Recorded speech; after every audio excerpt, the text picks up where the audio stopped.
I've known of several supposedly haunted lighthouses around the area, but I was unaware of any activity in the lighthouse in the city where I live. So, I was pleasantly surprised when I heard they were offering paranormal tours of the lighthouse.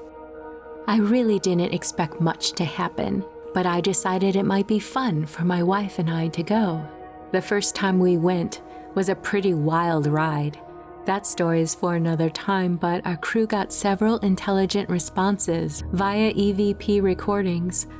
But the second time was also pretty neat. Long story short, it is believed that the spirit of a child resides at the lighthouse. There was a group of 6 of us, and we were all in the basement. One of the investigators leading the tour was trying to contact the child spirit.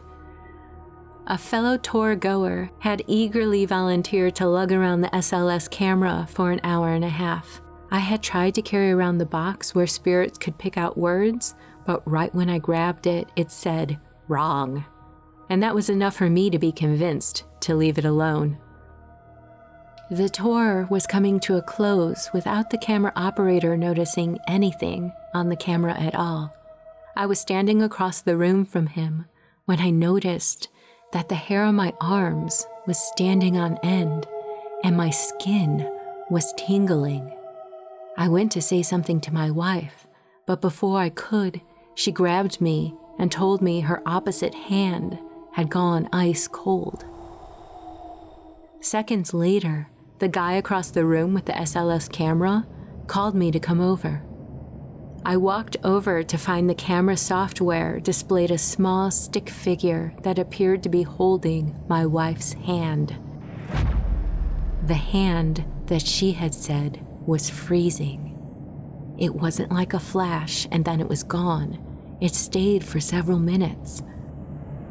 My wife would move away and then it would show up near her again. And I wasn't surprised by this, as my wife has a really caring and compassionate energy about her, and her career involves caring for troubled youth.